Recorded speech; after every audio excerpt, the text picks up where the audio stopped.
Hello, my name is Diane Sagalis.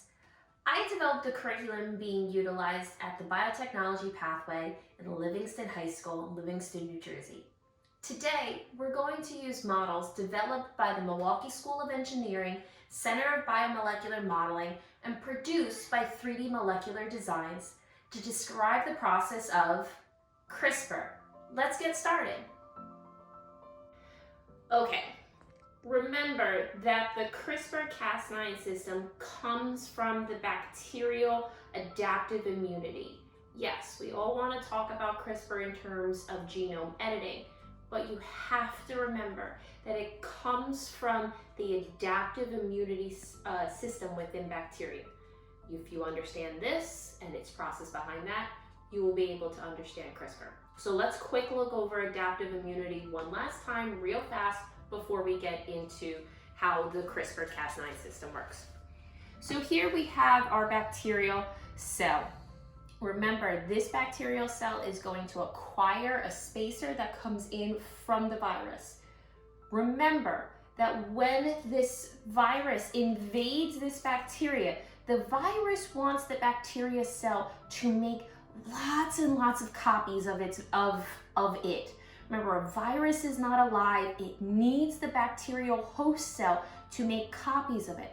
If it does, it'll burst the bacteria cell open, releasing thousands of copies of the virus from the bacteria. So the first piece of this, the bacteria has to survive this viral infection. If it's able to survive the viral infection, what it will win is a piece of this viral genome inserted into its CRISPR locus. Remember, this comes in at the first repeat sequence after the leader sequence. We'll insert in this viral genome. DNA polymerase will come and add in these repeats, these palindromic repeats, and now this sequence is stored inside of our CRISPR locus. So remembering of our players here, we have our tracer RNA gene, our CRISPR gene. This is our CRISPR operon section. We have our leader sequence, we have our repeats, and we have our spacer sequences that are remnants of a viral genome. Now that this bacteria cell has this spacer sequence stored in, the next time that this virus would try and infect this bacterial cell, it won't be able to. Why?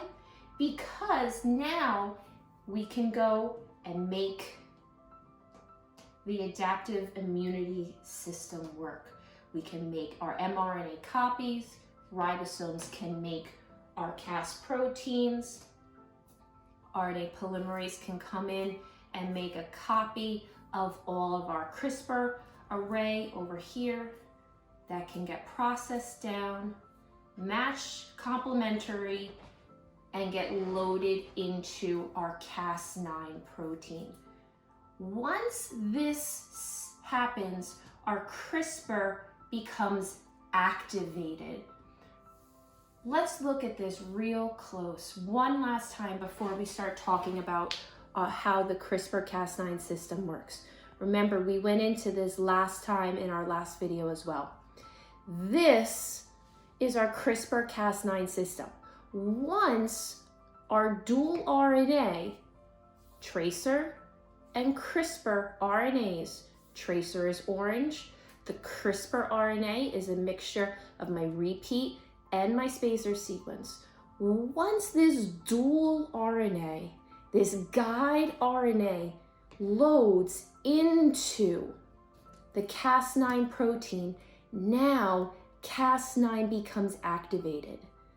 Once it has to have this piece, this guide RNA, this dual RNA bound into it, and now it is ready to fight the next viral invasion. Remember, this does not come from the original one. The original viral invasion is just to acquire the spacer.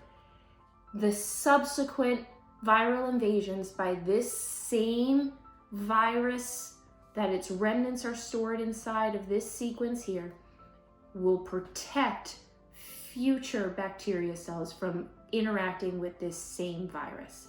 Now that we see how this gets loaded and how it becomes activated, let's look at how this is going to work inside of the Cas protein.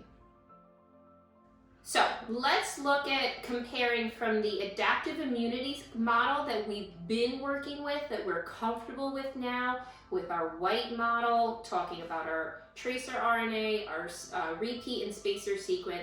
Now let's move it to the larger schematic model of the Crispr system. So just so that we're comfortable with the parallels between the two models that we're working with. So on here, we have our tracer RNA, and this tracer RNA is orange and it has like a little bend to it.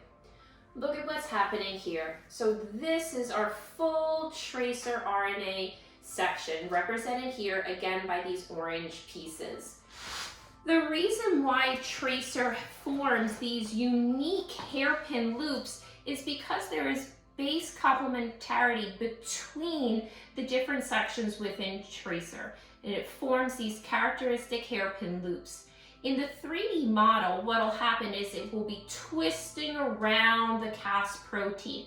And what this piece of the protein does, or this piece of the RNA for the larger endonuclease protein of Cas, is it enables it to be activated.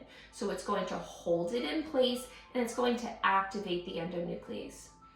As you can see here, we see that our tracer has base complementarity with our repeat section. And if we look down here, you have the 3' section of the repeat, the 5' section of the tracer, and you can see the base complementarity within the first couple sections of the tracer RNA. This keeps these two lined up and in position, and it also gives it a little bit of flexibility so that my spacer sequence, still purple like it was up here, my spacer sequence is able to move throughout the Cas protein, and it's also going to eventually, when we model it, allow it to interrogate where my viral RNA is going to be coming. Here within our white Cas piece, same as it was here, you can see what are going to be my endonuclease domains. They're going to act like the cutting regions within my Cas protein. Remember, for the bacterial Cas, my bacteria wants to be able to cut that viral DNA. That virus is infecting the bacteria, and the way that the bacteria is going to have its defense against it is to make these double-stranded cuts, which is what these two endonuclease domains are going to be able to do. Last big section that I want to talk about here is this PAM recognition site.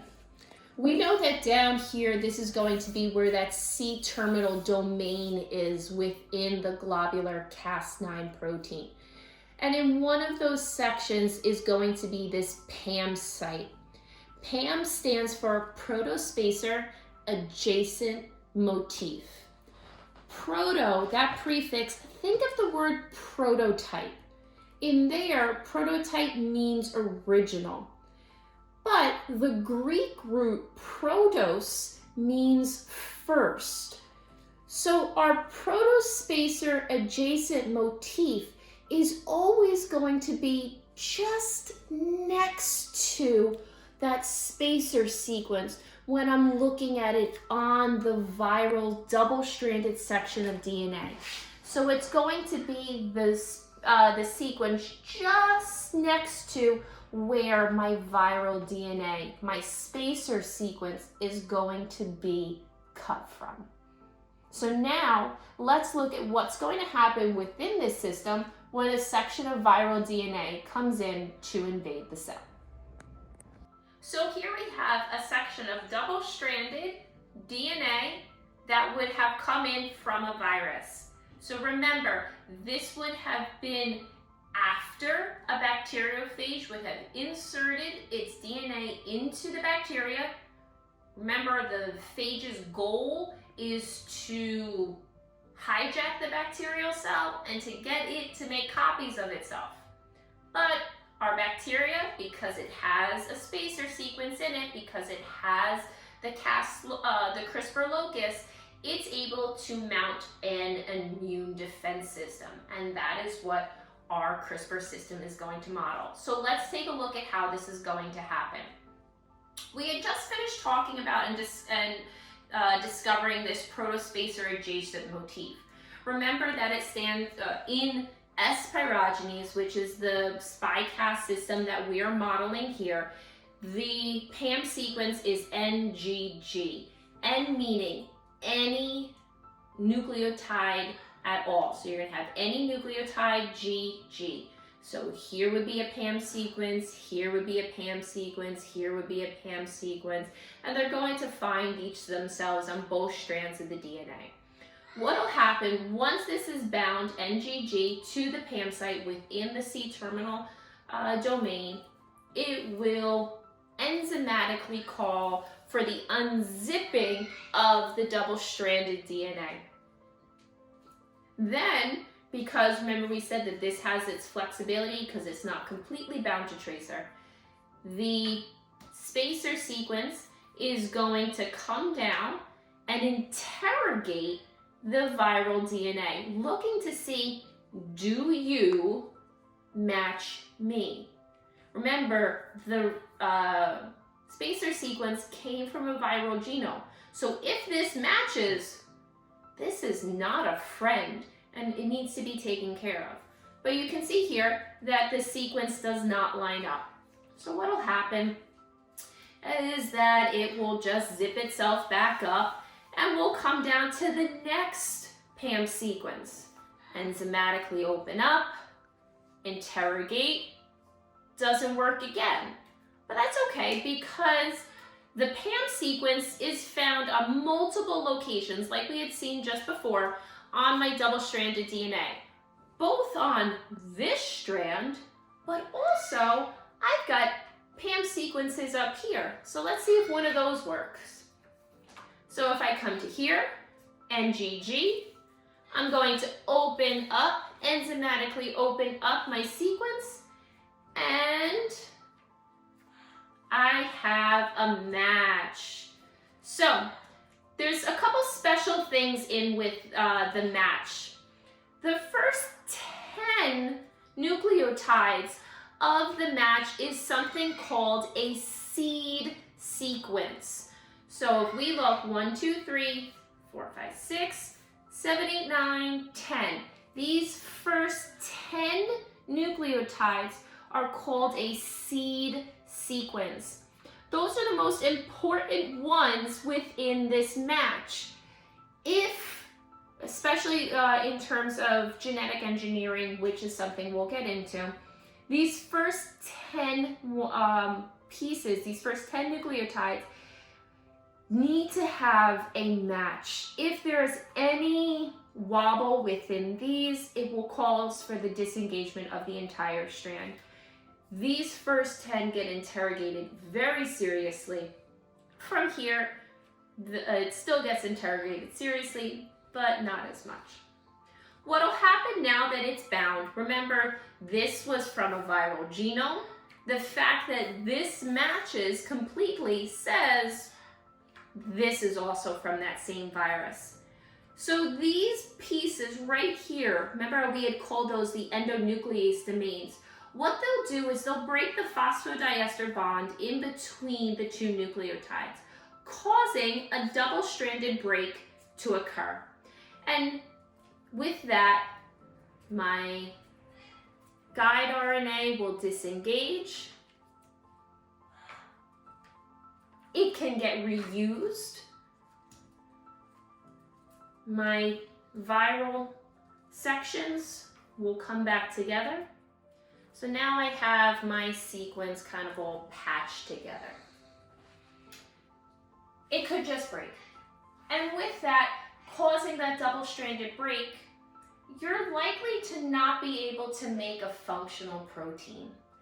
You're not going to be able, this virus is not going to be able to survive that attack. That's also not going to work out too well for the for the viral protein. It's not likely that it's going to paste back just perfectly. It's not likely that as these kind of like break apart that they're going to form back in the right order. Within genetic engineering, we're also going to look at 2 different ways that this gets fixed within our system. So within the viral system, I make the double-stranded cut, and it's broken now. Remember, if I break the protein, if I stop this protein from being expressed, if I stop the DNA, I can't make the mRNA, I can't make the protein. So by making this double-stranded break, I stop the process of the virus invading the bacteria. One quick look at what some of the advancements are that have come from research with the Crispr system. The first one that I want to talk about is this piece here. So Jennifer Doudna, her major contribution with this is taking the Crispr system, which is simplistic in itself. She was able to make it even more simplistic in nature by taking the dual RNA system and changing it to a single guide RNA. Now, how did she do that? She added what we call a linker loop. By attaching these 2 pieces, now, instead of inserting 2 separate pieces into the system in hopes of creating the proper genetic engineering, in hopes of making that right cut or locating just that right section, now all you have to do is enter in 1. Also, through experiments, she was able to shorten the tracer RNA. So this tracer RNA is now even shorter. It has a linker loop here, making it a single guide RNA. So this was her groundbreaking paper with Emmanuel Charpentier in 2012. Let's take a look at one last base editor ability within CRISPR. So after Jennifer Doudna made her monumental discovery in 2012, enabling scientists to use a single guide RNA, after that they started making discovery after discovery after discovery of new ways to be able to use the CRISPR-Cas system. One of those monumental discoveries is by a man named Dr. David Liu.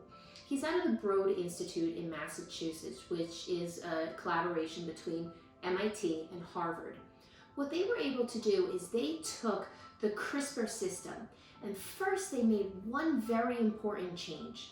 By changing just one of the amino acids in the endonuclease domain, that was the section that was able to make those cuts, he turned it from being able to make a cut to not being able to make a cut.